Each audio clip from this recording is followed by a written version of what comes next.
So this is going to be kind of an initial breakdown of the Vasyl Lomachenko, the potential, I should say, because for some damn reason, the fight hasn't been announced yet, but this is just a little bit of a potential, an initial breakdown between this potential fight, okay? I'm a little upset, just like everybody, that it still hasn't been announced. Look at Devin Haney fighting that bum. Anyways, so this is my honest opinion. I think the fight comes down to one of the biggest thing, and here's the problem with analyzing this fight. We're not going to know what version of Vasyl Lomachenko we're getting until the fight actually is happening. So, meaning we're not going to see what kind of Lomachenko we're going to get until they're actually in the ring with one another. Okay, that's the biggest problem with trying to break down this fight, because, like I say, if the Lomachenko that fought Linares and some of these other dudes shows up, he's gonna mop the floor with Haney. But if it's the Lomachenko that showed up in his last fight against Jermaine Ortiz, taking nothing away from Jermaine Ortiz because he proved to be a fantastic contender, but if you get that version of Loma, he loses, bro. So it's really hard to say. That's what makes this fight so difficult to break down, in my opinion, is because we don't know which version of Lomachenko we're getting. Now, with that being said, I do think that Lomachenko is going to come as prepared as he possibly can. This is probably the last time he's going to get a shot at the lightweight championship, and it's for all the marbles, for undisputed. So I couldn't imagine Lomachenko coming at anything less than 100%. But again, he is 35 years old. I don't think his reflexes are what they once were. And some of the timing, because, all that stuff, as you age, a lot of that, your sharpness goes away from your mind and your physical well-being. And I know I'm not in shape, so you're like, what do you know about that? But it's just the fact of the matter. When you age, your sharpness in your mind, your sharpness in your physique starts to wane a little bit. And that's why when people say, oh, you're making an excuse for Devin Haney fighting ahead of time, well, Lomachenko is old, bro. I'm not, that's not making an excuse. That's the reality of it, man. Like, that's not anybody making an excuse. That's just the reality of it. Lomachenko's a bit older and past his prime. That's it. Nobody's coming up with an excuse if that's the reality of it, all right? But in a nutshell, I think this fight's going to look kind of like what Lomachenko Linares looked like, mixed with Devin Haney's fight against Jojo Diaz. So, how do I think? Now, again, I have to assume that Lomachenko's going to come into this fight 100%, and hopefully he is, because if he does, he can win this fight. So I'm going to make the assumption. So, and Haney's about the best dimensions to measure with when looking at the Linares fight. So I think that's the real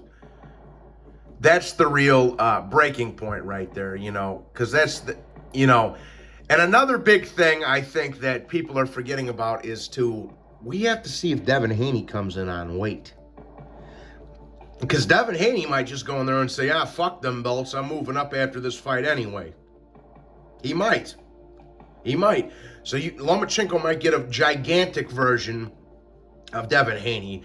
And again, we have to give a 36-year-old Lomachenko some props for being a natural featherweight fighting a guy that walks around at 180 pounds, too. For undisputed. So I don't want to hear any criticism of Lomachenko, even if he goes in there and loses, bro. At least he got in there and, But, so looking at the Linares fight, man, Linares has hand speed like Devin Haney. I think Devin Haney probably has the better jab of the two. He at least utilizes it a lot more than Linares ever did, in my opinion. I don't think it's as hard of his jab as Linares' jab. Nowhere near, because Devin Haney punches like Paulie Malignaggi. But I think that, Linares, like I say, the dimensions with Linares and Haney are real similar. That's why I'm going back to look at this fight. And this is the version of Lomachenko that's going to need to show up if he wants to win that fight. If he does, he wins. If he doesn't, he loses. It's that simple. But Linares, like Haney, had 4 or 5 inches of reach over Lomachenko. He's about 5'10", 5'9", 5'10". He's 2 or 3 inches taller than Loma. He's got some. Linares, to be honest with you, had more experience at that point because he was a 3-weight champion when Lomachenko fought him. But and he's getting, and like I say, Devin Haney's he does have a little bit of experience under his belt at this point. Lomachenko, this is the thing. Lomachenko cannot. He can't have one of those fights like we saw in the Teofimo Lopez fight, and even more recently in the Jermaine Ortiz fight. Lomachenko cannot give the first 4 rounds away. Okay? After 3 or 4 rounds, you're already going to know who's winning the fight, bro. I'll tell you that right now.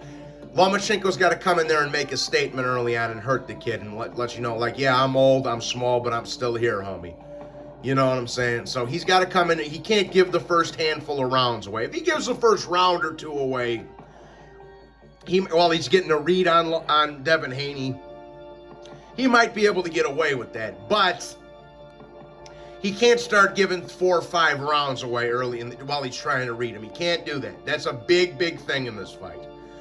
Because one conclusion that I'm telling you will not happen is Devin Haney's not knocking Loma out. That's not going to happen.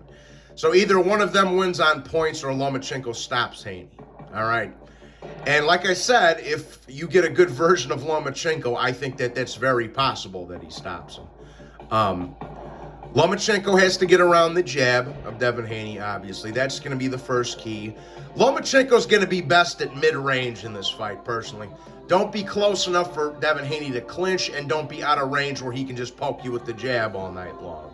So I really think that mid-range distance would, in my opinion, at least that mid-range kind of distance would be good for Lomachenko in this fight. See, now, like when Devin Haney fought Linares' feet weren't what they were. Even as compared to this Lomachenko fight, Linares' feet weren't there, and his output wasn't there. He wasn't throwing as many punches. So that's another thing to keep in mind. But that's obviously Lomachenko's going to have to get around the jabs. But I think if Lomachenko gets in that mid distance where Devin Haney can't get the full extension on his jab going, and he's not close enough to clinch, I think Lomachenko is going to have a field day with Devin Haney. But he's got to find that distance, and that's the thing. Lomachenko likes to give the first couple of rounds up so he can measure the distance and see where he wants to be for the remainder of the fight. So that's the key. He's going to have to find his range, and he's going to have to find it early, bro, because he can't let Devin Haney dictate the pace in the first 4 rounds of the fight and then just turn it on in round. I mean, and it's possible, even if Lomachenko does find where his range is supposed to be, that he could, start tuning Devin Haney up and get him out of there, in the back end of the fight. But that's not something I would be willing to take a chance on if I was Lomachenko. Obviously, don't go in there reckless and stupid. But then again, Devin Haney can't punch, so really, what do you got to worry about? You know what I'm saying? He is a big boy, but he's not a big puncher. I mean, if he can't knock Jojo Diaz and George Kambosos out, bro, he's not knocking Lomachenko out. So that's another thing, too. I don't think Haney's got the power to keep Lomachenko off of him. But again, man, he does have the distance to give Lomachenko trouble with the jab. But if Lomachenko can use his angles and his good footwork, which needs to be on point for this game, he's going to get around that jab, people, and then he's going to take Devin Haney to the fucking cleaners. You understand? So, but again, a lot of that depends on which version of Lomachenko is going to show up for this fight, guys. And like I say, I think if he turns the clock back a little bit, he might have a field. I actually think it'll be a sparring session for Lomachenko, if he's able to drink from the fountain of youth there and turn the clock back a little bit. But now, as far as Devin goes, Devin needs to do what he normally does. Use his reach and his height, use his jab, keep the distance, and if Lomachenko gets close, clinch him. You know what I'm saying? But that's really what all Devin Haney really needs to do. And he can turn, and I hate to say this, but Devin Haney will try to turn it into a boring fight. Because if you let Devin Haney dictate the pace of the fight, it's going to be a boring run around, a jab and clinch session. And that's not me hating, that's just God's honest truth, people. You know, but when you go back and look at the Jojo Diaz fight here, Jojo Diaz was touching him up a lot, man. He was landing overhand lefts, which Lomachenko's very good at throwing. He was landing right hooks. I think that southpaw stance gave Devin Haney a little bit of trouble as well. So, and Lomachenko hits a lot harder than Jojo Diaz. Lomachenko is not Jojo Diaz, and Jojo Diaz was touching him up quite a bit. So that's kind of what in my nuts, what I feel. I feel like this fight's going to kind of look like a mixture of Devin Haney's fight versus Jojo Diaz and Lomachenko's fight against Linares. So that's just my opinion. That's the way I'm kind of picturing it is in my mind, is like a mixture of those two fights. But I think Lomachenko can utilize some of the stuff, because Jojo Diaz won 4 or 5 rounds against Devin Haney. If you go back and watch the full fight, bro, that fight was pretty competitive, guys. It wasn't, Haney didn't wash him like he did Kambosos. Okay. I think that southpaw stance gave him trouble. Now, Jojo Diaz doesn't have the footwork of Lomachenko. He doesn't have the power of Lomachenko. He doesn't have the lateral movement of Lomachenko, or the head movement for that matter. So you got to think of it like Devin Haney fighting a much, much, much better version of Jojo Diaz, okay? And I think that if Lomachenko can utilize what some of Jojo Diaz did against Devin Haney, the body punch and the overhand left, the confusing him with the southpaw stance and all that, I think Lomachenko might have a pretty easy night at the office. But again, you know, he's got to come 110%. He's got to have a high output of punches. He has to come like I say, Lomachenko's got to come in tip-top shape. He can't be the version of Lomachenko that we saw against Jermaine Ortiz. So that's my 2 cents anyways, guys. That's just kind of some initial thoughts on this potential fight.